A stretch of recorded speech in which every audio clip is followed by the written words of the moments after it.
Welcome, everybody. And today we have Mercia Cummings. She's a licensed clinical professional counselor. She's licensed both in Maryland and the District of Columbia. She also is an approved clinical supervisor in the state of Maryland for licensed professionals who are still seeking their supervision hours for licensure.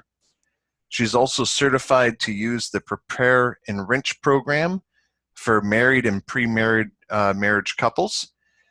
She has a great history in working with the military through telemental health.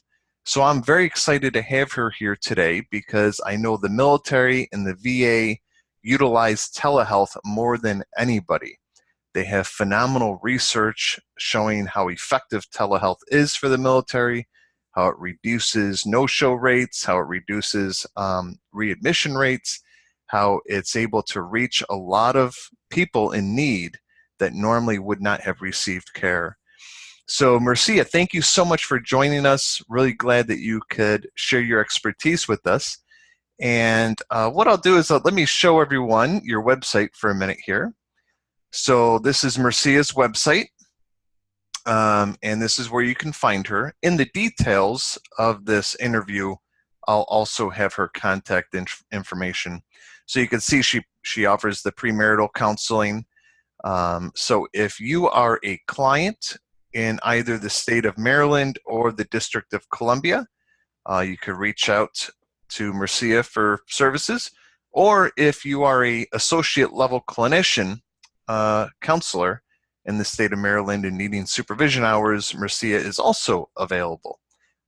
So we're glad that she's able to provide this service through telehealth. So Mercia, just to start, can you share with us, in terms of working with the military, what were those tasks or what type of work did you have providing that service?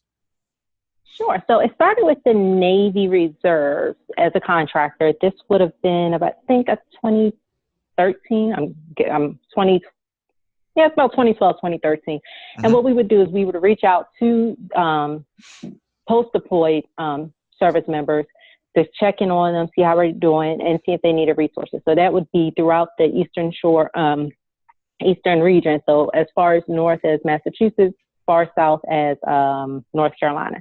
And then we would help them find resources in their community if they identified needing some resources.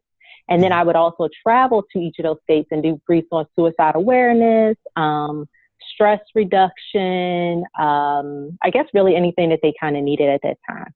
So that's where I really got started. So funny enough, I didn't know it was telemental health. It was just kind of like, oh, we call, we check in on them, we see how they're doing, as well as their families. So then after doing that for a couple of years, I wanted to be home. My daughter was going into high school, but I knew I still wanted to work with the military. So I found a contract with the Maryland Army National Guard, which would have me in my state. And from there, it just kind of grew. Again, still not aware of telemental health, just I knew soldiers would be able to call me throughout the state. And it's funny, I always say we weren't doing therapy, we were therapeutic. So let me add the quotation mark. And why was that? Why therapeutic rather than therapy? I think only because once in a while that we would have soldiers that may be outside of Maryland, but they served in Maryland. Okay. And so what they were able to do, they could call me, the service members as well as their families could call me in crisis. Mm-hmm. And I don't know if you remember in the class, I was showing you that in my planner, I actually had all the crisis numbers for the state of Maryland and surroundings. So, you know, when I used to do crisis work, I had all that too in a big binder. And I think I took out my key pages and stored it away somewhere in my filing cabinet so I could identify. Right. Yeah. Right. It takes a while to gather all that information. It does. It does. In fact, it's funny, when I left my job in January with the Maryland Army National Guard, I actually left my notebook back there, and I was like, oh my gosh, I need my notebook. And I was like, I could probably get all that information online now. I don't need to keep it with me. Yeah. But I've had that notebook forever. And then from there, I mean, I've had to deal with crisis. So, and everything was over the phone. So I had an emergency contact, and we had our notice of privacy practices that did explain that, you know, it was telemental health and where I would have to break confidentiality in crisis and things like that. And I definitely had my crisis. I had soldiers who did report having suicidal ideation, and I had to engage. Mm-hmm. And so it was beneficial. I definitely, if you would have told me I would be doing telemental health, years ago, I'd probably be like, no, it needs to be face to face. From that's when I knew there was a need, because I had soldiers that were on the eastern shore of Maryland and didn't have resources. Wow. And then, or they may not have insurance, because we're looking at reserve components. So they don't have the active duty resources. Many hadn't deployed, so they didn't have VA benefits. Mm. So sometimes talking to me was all they could get until I could get them resources in their communities. Okay. Yeah. So they'd be able to have follow-up sessions with you? Everything was over the phone, so they could call me at any time. I was on call 24/7. Wow. Luckily, no one, called at 2:00 in the morning. And Wow. and then they could also come in the office in the clinic, the medical detachment clinic I was working at in Reisterstown, Maryland. So I Mm-hmm. have to say hi to my family there.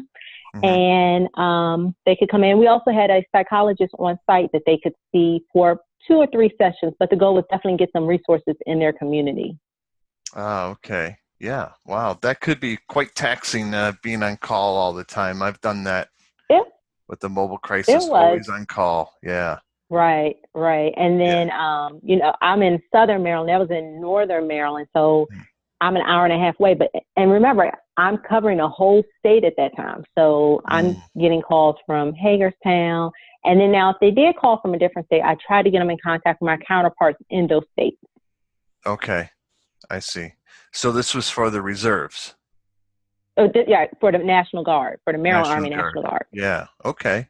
Yeah. So a lot of them, well, some of them didn't have insurance or they didn't have access to care, so they'd call you, but then you would try to help them figure out what they would actually have access to, which was probably a lot of times like community health programs, right? For people to go to Yes, that don't have insurance and don't have funds to pay for psychotherapy.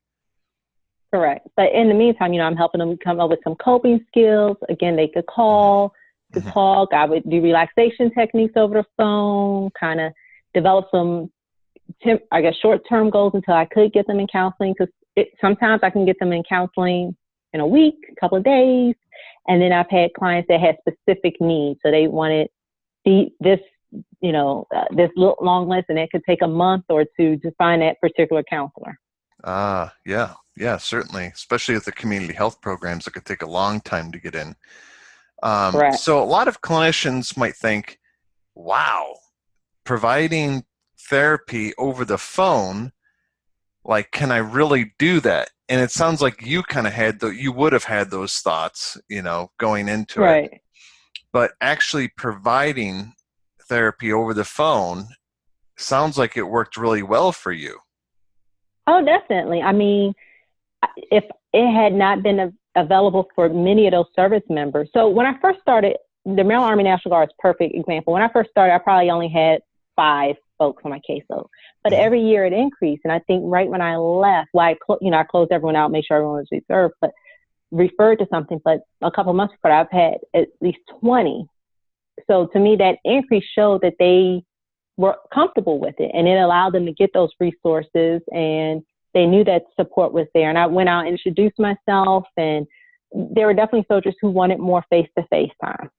Mm-hmm. Now, we weren't doing anything over the internet at this point, but there was an organization in Silver Springs, Maryland, that was in the process of setting that up, which was perfect because I had so many, and it was going to be free. But again, it's growing here and very necessary, because I didn't want any of my soldiers or their families to miss out on resources just because they couldn't get there.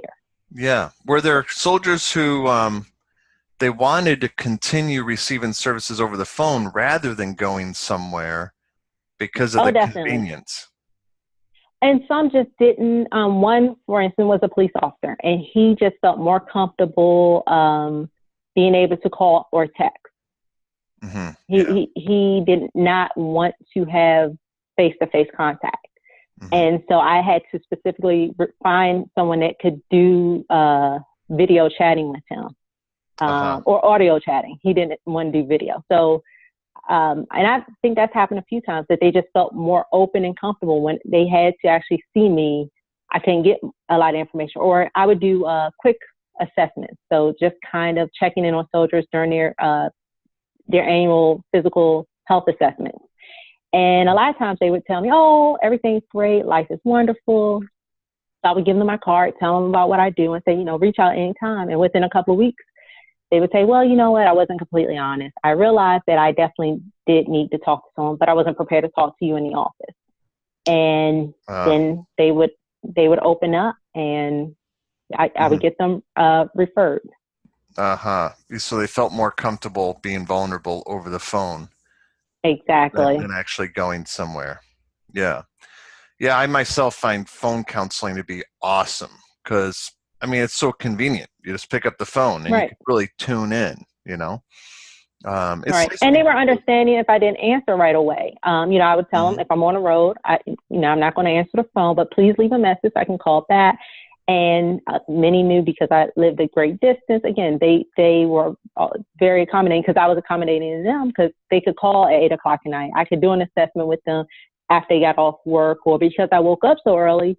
I think the earliest assessment I've done is 6:30 in the morning. Yeah. So all those people. So would you say, like, how many calls do you think you received on average, say, a day or a week? It's hard to say because during the holidays, surprisingly, everyone's under the impression that, I'm sure during the holidays you're busy. I'm like, no, everyone goes quiet. It's after the holidays. Yeah. So I could go a couple of weeks with no one really calling and reaching out. I had a caseload, so I'm checking in on them. But there were weeks where I could be on the phone with up to 10 different people, and then that's not even including my caseload that I had. So, and then of course, trying to get the resources for them. So, kind of. Right. Yeah. All the case management type of stuff. Right. Yeah. Right. So, so the benefit to them was availability. They felt more comfortable, some of them, right? And they actually had access. And then for you, you could be at your own location. You could be on the road, right, at home. And there was a lot of flexibility for both you and them in terms of the hours when the contact happened. Right. Okay. Yeah. And what were the challenges? Any challenges with doing it over the phone rather than, say, in an office? Well, definitely one particular soldier who did report some suicidal ideations. That definitely would be in a crisis. It's one thing when you're in a controlled environment in your office, but suddenly when they're not in your office, you are counting on them really being honest with you. And then I'm trying to get in touch with family members and, trying to get everything organized and call the police in their area for wellness checks. So that was probably the most difficult thing. But it always worked out because it was no different than what I would do in my office. Yeah. And like I mentioned, the training, a lot of times clients, when they do become suicidal, even if they come to your office for sessions, they might become suicidal outside of session time, which is usually when it happens, right? Exactly. It's not 9 to 5. It's usually 6 to 9. Yeah, exactly. In the evening. So do you plan on also providing, because now you provide services through your private practice. Right. So do you plan on providing services through video conferencing, such as what we're doing now? Definitely. And that's why I took the training, because I wanted, there was no training when I started with the Navy Reserves or with the Maryland Army National Guard. It was just kind of like, here's your phone, here's your phone. Here's your phone. For the Navy, it was like, here's your list of service members. The Army, it was like, oh, they'll call you if they need you. So I had to promote myself, really, to even get anyone to call me. And so from there, I have become more open to it. Like, again, I probably would not have been open to it, but because of that experience and seeing the need for it, that is something we're adding. So my business partner, Dr. Green, he wasn't too open. I was like, come on, you've got to take this training with me. I'm trying to tell you, it's it's more than what you think. And so even now he's sold on it. And so like I said earlier, I have my cart with everything you recommended, because my computer, the camera, it's a little shaky. And then of course having an appropriate headset so people can hear me clearly. So I definitely see that. So I'm hoping at least by summer to have that up and going. And I've had Doxy.me, and I've used that on emergency cases too. If Hmm. I needed to kind of put eyes on the soldier, or not just soldiers, but on clients. But Yeah. again, I've definitely seen the importance of it. So Hmm. I'm definitely a component for it. Hmm. I know a lot of people aren't, but again, to see my soldiers get better, to see their family get the resources, and then soldiers who didn't really need counseling, just need more coping skills, to be available to give them that. Or I had a soldier, I probably heard from her every 4 to 6 months. And literally, she just needed to be reminded to breathe.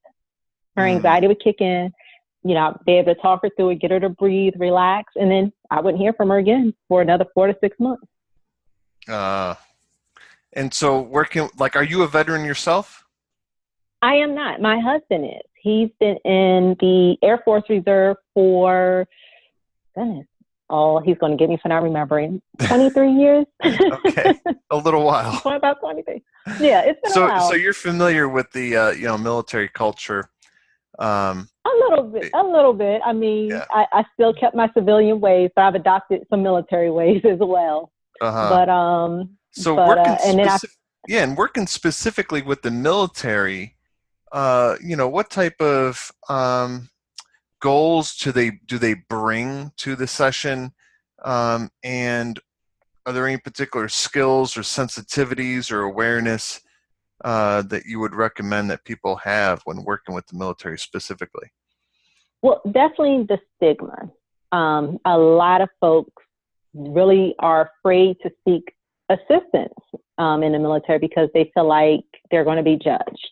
Hmm. You have some service members who believe you basically shake it off, man up, and that's it. Yeah. I apologize. My dog has decided to join the We're video doing with me. Well, we're doing pet therapy. I have another There you interview go. that I did with another clinician who does, Oh, nice. animal assisted therapy. So Well, that's she's assisting me right now. yeah, and a lot of her So this clients, she has very little no-shows because people really look forward to their sessions so that they can see her dog. right, and it's funny. Yeah. I haven't brought Shiva, but my other dog, Chewy, I've brought him to session, especially my clients who are very anxious, and Uh, and it's because Chewy is such a relaxed dog that he just wants you to rub his belly and give him snacks. uh, That's his goals in life. So, but Shiva is demanding, so that's why she's on my lap because I wasn't giving her enough right. She's attention. the boss.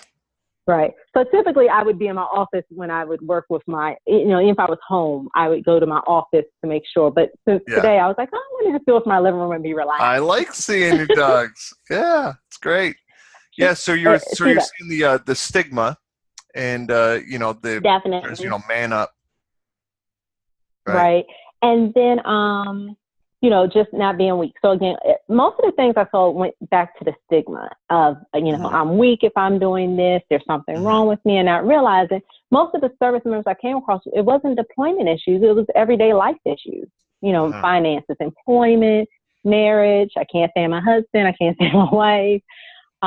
It wasn't always about deployment. I would say probably 37% of the folks I saw had been deployed. Oh, okay. So Yeah. I know a lot of people assume that they've been deployed. Many haven't. Again, it's a reserve component. So the guard and the reserves are a reserve component, and not all of them have been deployed and are not presenting with it. They're presenting with their own trauma from life, Hmm. abuse of some sort or things like Hmm. that. So Yeah. outside of that, I only had a few soldiers that felt like being forced to get help was an issue, and they thought that caused people to not seek help or to have issues with the military. But I didn't see that a whole lot. Only a couple of soldiers ever felt that way. But I think that was because they didn't want to get assistance. They felt like Okay. they were being forced. They didn't want to help. But for the most part, even if they were encouraged by their unit, and a lot of times I got leadership calling. They wanted the soldiers to be seen, and I would remind the soldiers, we want healthy soldiers. You want to maintain healthy soldiers, not just for that, but for their families and for their communities. And they like that. That most Hmm. of their leadership didn't want to put them out. They wanted them to succeed in the military as well as in their communities. Yeah. So I definitely saw that change happening so I was with the Maryland Army National Guard for 4.5 years. So I definitely saw that change. Mm. Hmm. Excellent. And do you have any recommendations for other clinicians? In Well, as term- far as working with the military, yeah, in the I military and, definitely and, would say, and, right, and telemental definitely health. know, right, definitely know, you don't have to be an expert, but at least ask questions about rank, their status, if they're enlisted, not, non-commissioned officer, all those terms. Know the basics. You don't have to know everything. And if you don't know, ask. They would throw out acronyms to the point, even probably to my last day, and I'm like, okay, what is that? Rewind. What is that again? So don't be afraid to ask. Definitely, if you have issues with the military or war or things like that, probably not the population you should work with, because if you're judging, they're going to cut off real fast.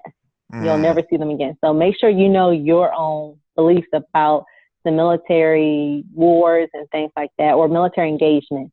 And then I guess just be open, because especially we forget they're citizens. They're normal people dealing with normal issues too. And don't always assume that they immediately have been dealt with deployment. And even if they weren't deployed, find out what their deployment was like, because some folks didn't engage at all. They were behind the gate and doing medical stuff, or they were in Africa, but they had a great time. The only issue with transition was being back home and not having that same structure, but they never saw anyone harmed or hurt, or they themselves were not harmed or hurt. Yeah, that's a great point. Awesome points. So let me show your website again, because I have to point out your color scheme. I love it. You have the greatest color scheme. It matches, your website and your jacket. It's awesome. I didn't think about that, but now that you said something, I guess I did kind of Yeah, look at that. Coordinated. Fantastic. Great. So this is where people could reach out to you. And thank you so much for sharing your expertise. Thank you. I definitely enjoyed my time working with the military. I think it taught me a lot as a clinician, and even as a spouse. It definitely helped teach me a lot about my husband and the work he was doing. Yeah. That's a great point. Yeah. Excellent. Well, thanks so much, Marcia. And all right. hope to see you again soon. Thank you. All right. Bye-bye. All right. Bye.